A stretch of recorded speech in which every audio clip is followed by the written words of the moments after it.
NDA का दावा सबसे मजबूत है क्योंकि जनादेश एनडीए के साथ है।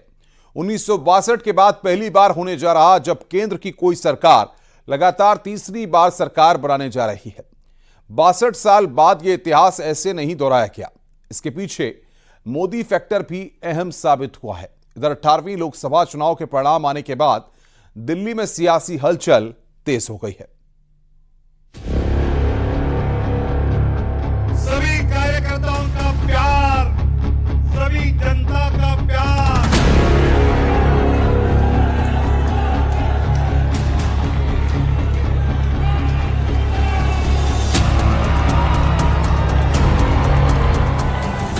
भारत माता की जय जगन्नाथ।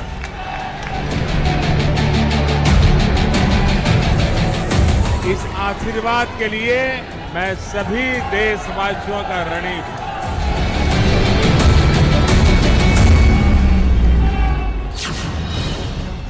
जीत छोटी या बड़ी नहीं होती, जीत जीत होती है।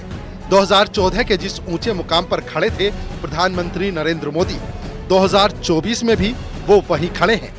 फर्क बस इतना है कि आंकड़े बदल गए हैं।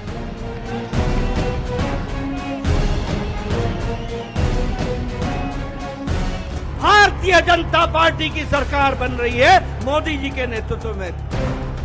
बीजेपी बहुमत के जादुई आंकड़े तक अकेले बेशक ना पहुंच पाई हो, लेकिन बहुमत उसके साथ है क्योंकि एनडीए के पास न सिर्फ 272 का स्पष्ट आंकड़ा है, बल्कि उसके आगे की करीब 25 सीटों पर भी उसका ही कब्जा है।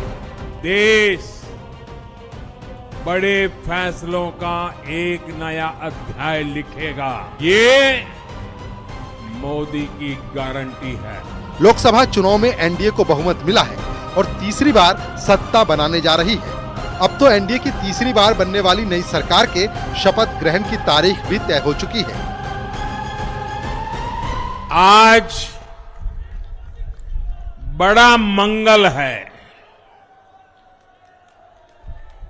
और इस पावन दिन एनडीए की लगातार तीसरी बार सरकार बननी तय है। स्वागत है भाई, स्वागत है, स्वागत है भाई, स्वागत है।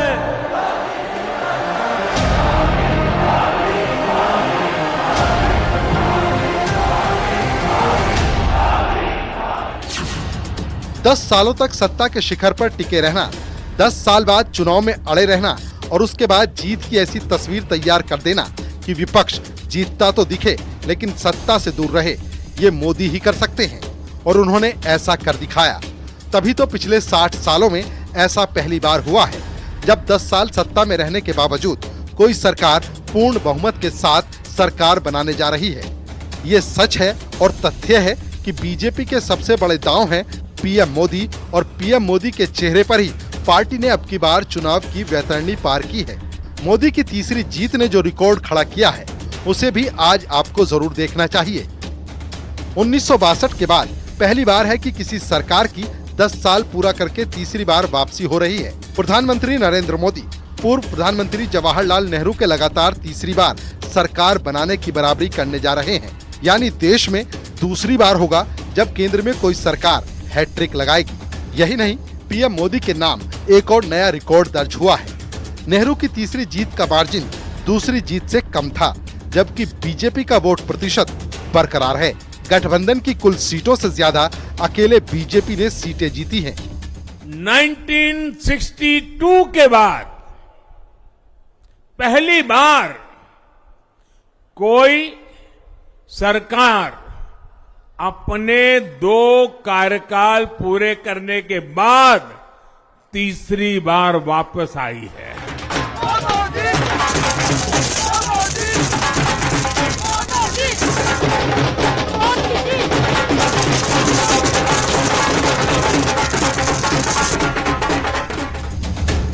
अपने 2 कार्यकाल में विकास की नई गाथा लिखने वाले प्रधानमंत्री नरेंद्र मोदी ने इस सिलसिले को आगे बढ़ाने का संकल्प फिर से दोहराया है।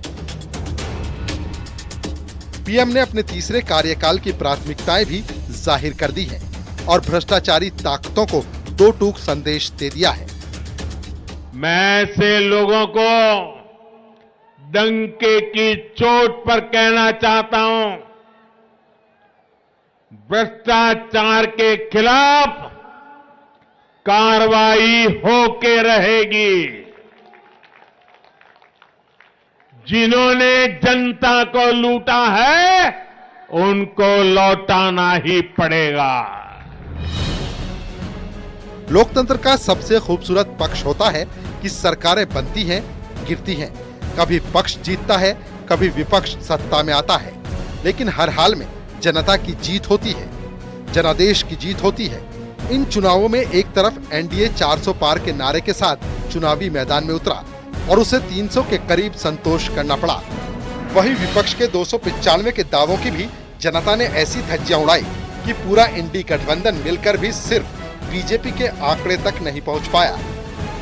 10 साल के बाद लगातार तीसरी बार जनता जनार्दन का प्यार, उनका आशीर्वाद हमारा हौसला बढ़ाता है, हमारे संकल्प को नई मजबूती देता है, नई ऊर्जा देता है।